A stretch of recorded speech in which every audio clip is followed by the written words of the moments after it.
Martial doctor Manoj Kumar Sharma, सहायक आचार्य EFM, राजकीय महाविद्यालय खेतरी, बीकॉम पार्ट थर्ड के पेपर फर्स्ट में ईएफएम में आज हम राजस्थान पंचायती राज अधिनियम 1994 की प्रमुख विशेषताओं के बारे में चर्चा करेंगे।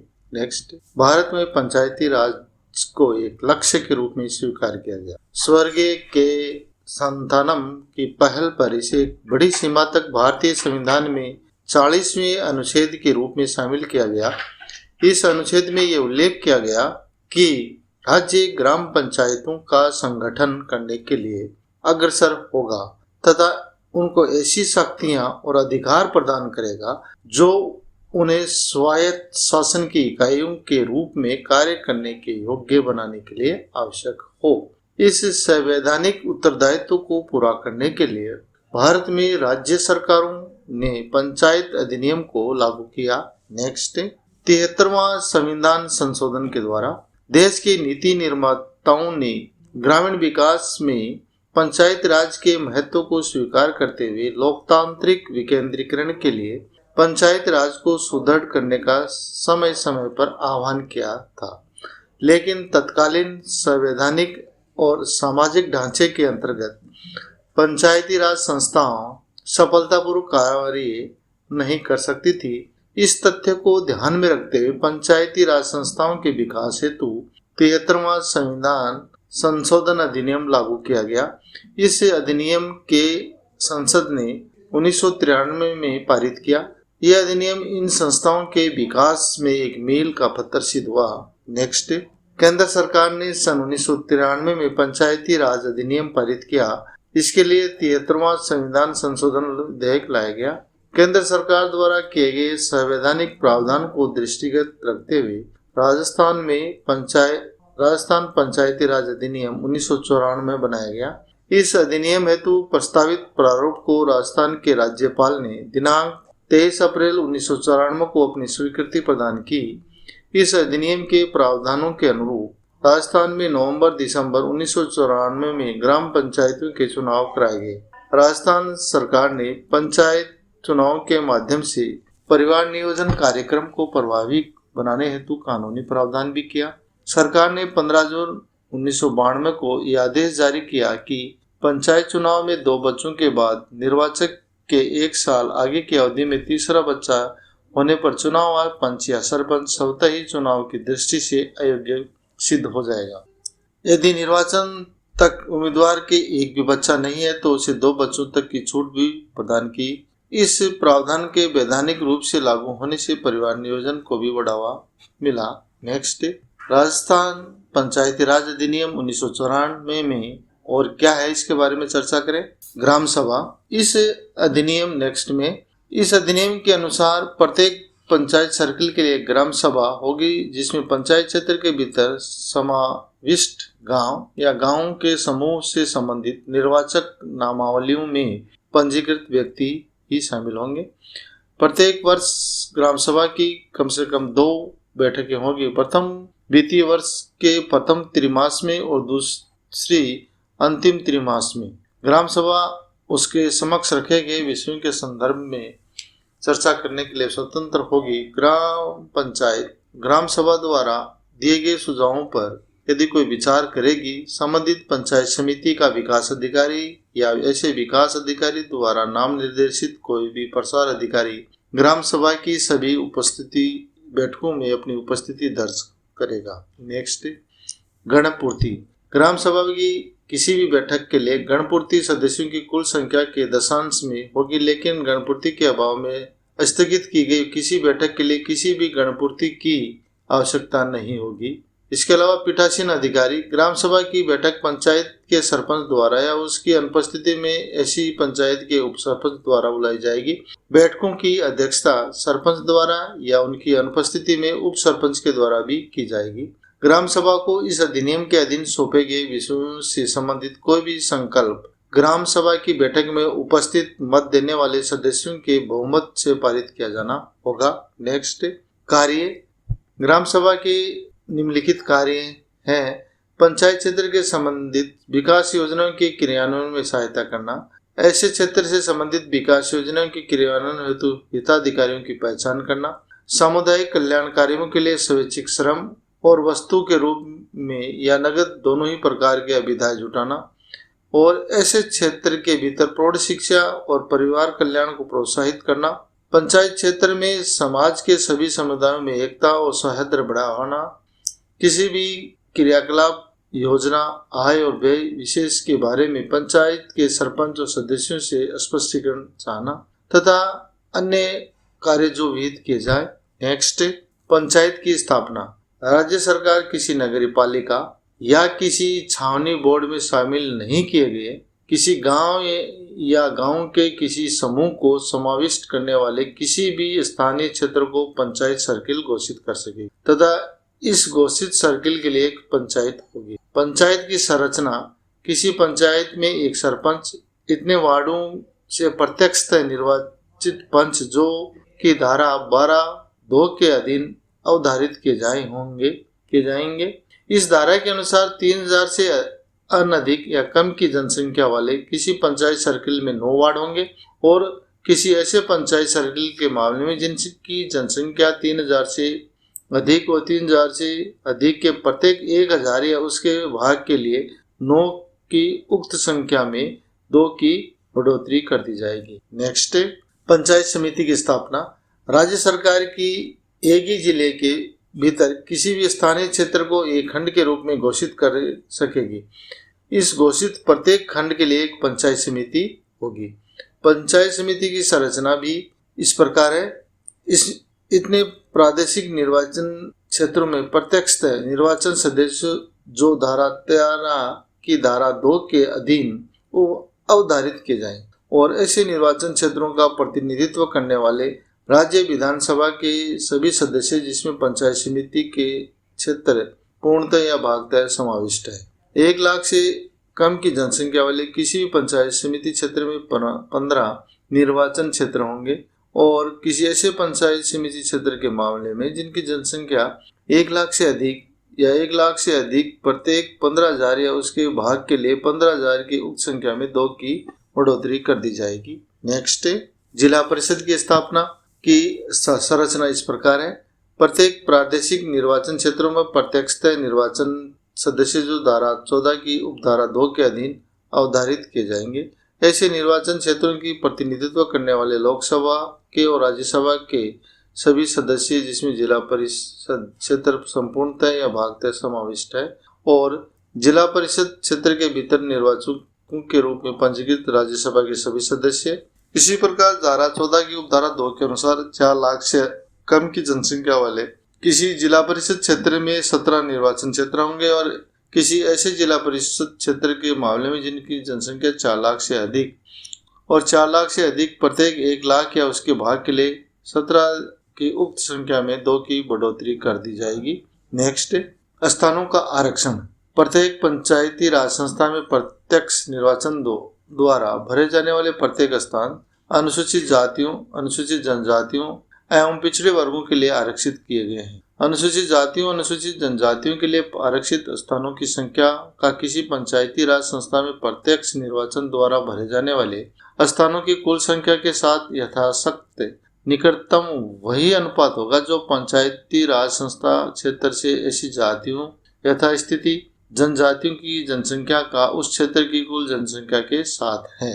प्रत्येक स्तर पर पंचायती राज संस्था में स्थानों का 15 से कम इतना प्रतिशत पिछड़े वर्गों के लिए आरक्षित करने का प्रावधान है जितना संबंधित जिले में अनुसूचित जातियों और जनजातियों की सम्मिलित ग्रामीण जनसंख्या का प्रतिशत उस जिले की कुल ग्रामीण जनसंख्या के 50% से कम पड़ता है। लेकिन जहाँ संबंधित जिले में अनुसूचित जातियों और जनजातियों की सम्मिलित ग्रामीण जनसंख्या उस जिले की कुल ग्रामीण जनसंख्या के 7% से अधिक नहीं है, वहाँ प्रत्येक स्तर पर प्रत्येक पंचायती राज संस्था में कम से कम एक स्थान पिछड़े वर्गों के लिए आरक्षित किया जाएगा। नेक्स्ट, अध्यक्षों के पदों का भी आरक्षण। इस अधिनियम के तहत सरपंचों, प्रधानों और प्रमुखों के पद अनुसूचित जातियों, अनुसूचित जनजातियों एवं पिछड़े वर्गों एवं महिलाओं के लिए भी आरक्षित किए गए हैं।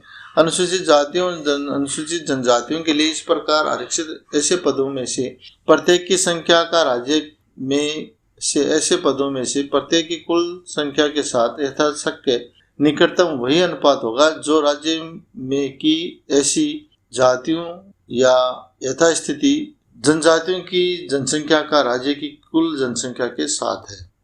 यदि किसी पंचायत समिति या यथाशक्ति स्थिति जिला परिषद में सरपंच या प्रधान के पदों का 15 से कम इतना प्रतिशत पिछड़े वर्गों के लिए आरक्षित किया जाएगा जितना उस पंचायत समिति या जिला परिषद क्षेत्रों में अनुसूचित जातियों और अनुसूचित जनजातियों की सम्मिलित जनसंख्या का प्रतिशत। ऐसी पंचायत समितियों यथास्थिति जिला परिषद क्षेत्र की कुल जनसंख्या के 50% से कम पड़ता है। लेकिन जहां पंचायत समिति यथास्थिति जिला परिषद क्षेत्र की अनुसूचित जातियों अनुसूचित जनजातियों की सम्मिलित जनसंख्या उस पंचायत समिति अथवा जिला परिषद की कुल जनसंख्या के 70% से अधिक नहीं है, वहां उस पंचायत समिति या जिला परिषद में सरपंच या प्रधान का कम से कम एक पद पिछड़े वर्गों के लिए आरक्षित किया गया है। राज्य में जिला प्रमुख के पदों की कुल संख्या का 15% पिछड़े वर्गों के लिए आरक्षित किया गया।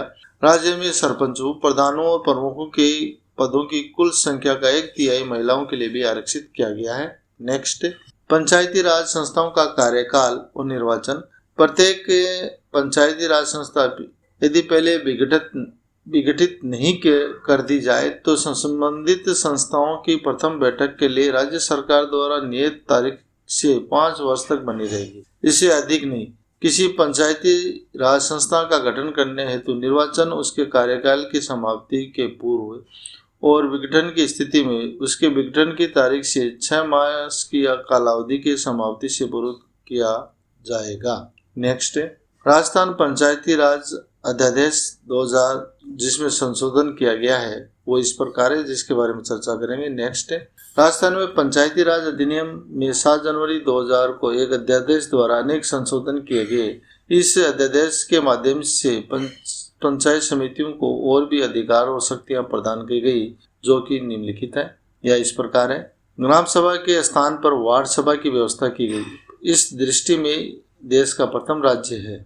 अब वार्ड सभा के माध्यम से उस वार्ड में गरीबी की रेखा से नीचे जीवन यापन करने वाले परिवारों को लाभान्वित किया जाएगा।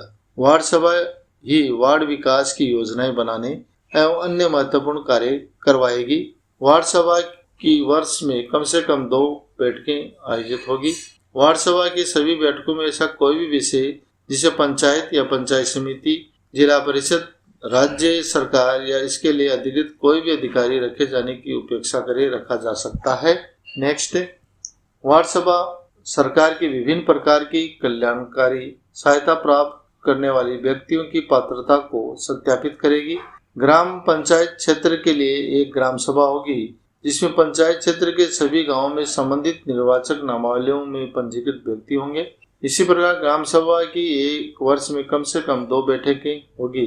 ग्राम सभा का कार्य सामाजिक तथा आर्थिक विकास की योजनाओं एवं कार्यक्रमों, इसी प्रकार वार्ड सभा द्वारा अनुमोदित योजनाओं एवं कार्यक्रमों को पंचायत द्वारा लागू करने के लिए हाथ में लेने से पूर्व अनुमोदन करना है। जिस वर्ग के वार्ड पर सरपंच जैसे अनुसूचित जाति को हटाया जाए उसी स्थान पर उसी वर्ग केवल अनुसूचित जाति का वार्ड उप सरपंच कार्यभार कर सकता है। नेक्स्ट, निर्वाचित जनप्रतिनिधियों के हस्तक्षेप को रोकने के लिए व्यवस्था की गई कि वहां गठित अस्थायी समिति के अध्यक्ष के साथ मिलकर संस्था का कार्य चलाया जाएगा। 2 से ज्यादा बच्चे होने पर व्यक्ति पंचायत चुनाव लड़ने के अयोग्य हो जाएगा। इसके लिए पूर्व अधिनियम की धारा 40 को समाप्त कर दिया गया। पंचायत स्तर पर अस्थायी समिति एवं सतर्कता समिति के गठन का प्रावधान है। पंचायत की ऋण राशि नहीं चुकाने वाले व्यक्ति को भी चुनाव के लिए अयोग्य घोषित किया गया। इस अधिनियम में पंचायत चुनाव के लिए खर्च की सीमा निर्धारित की गई। यह खर्च पोस्टर, बैनर, पर्चे आदि पर सरपंच पद के लिए 5,000 रुपये, पंचायत समिति सदस्य के लिए 10,000 रुपये और जिला परिषद सदस्य के लिए 20,000 रुपये अधिकतम निर्धारित। नेक्स्ट, पंचायत संस्थाओं के कार्यों का भी विस्तार किया गया जो कि इस प्रकार है। नेक्स्ट, 7 जनवरी 2000 को एक अधिसूचना जारी कर राजस्थान सरकार ने पंचायत संस्थाओं को 29 काम और सौंपे गए। सरकार ने आधा दर्जन विभागों सहित 29 विभागों में संचालन के अधिकार पंचायती राज संस्थाओं को सौंपे। अब राजस्थान में प्राथमिक स्वास्थ्य केंद्र, उप केंद्र, ब श्रेणी के आयुर्वेदिक औषधालयों, पशु चिकित्सालय, उप चिकित्सा केंद्र, कृषि विस्तार कार्यकर्ताओं, प्रौढ़ एवं अनौपचारिक शिक्षा के साथ ही खाद्य पर्यवेक्षक का प्रशासनिक नियंत्रण पंचायती राज संस्थाओं को सौंपा गया। अर्थात इन विभागों में तबादले आदि का कार्य अब यही संस्थाएं करेगी। सरकार के इस निर्णय से हजारों कर्मचारियों की सेवाएं पंचायती राज संस्थाओं के अधीन आ गई। पंचायती राज संस्थाओं को अधिकार संपन्न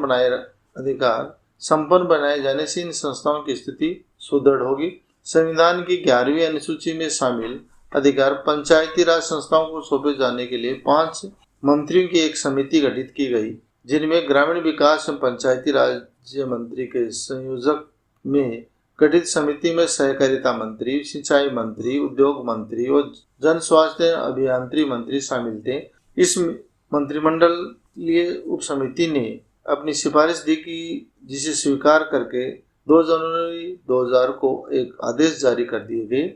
नेक्स्ट, पंचायती राज संस्थाओं को जो गतिविधियां हस्तांतरित की गई उसमें निम्नलिखित है, जो इस प्रकार है।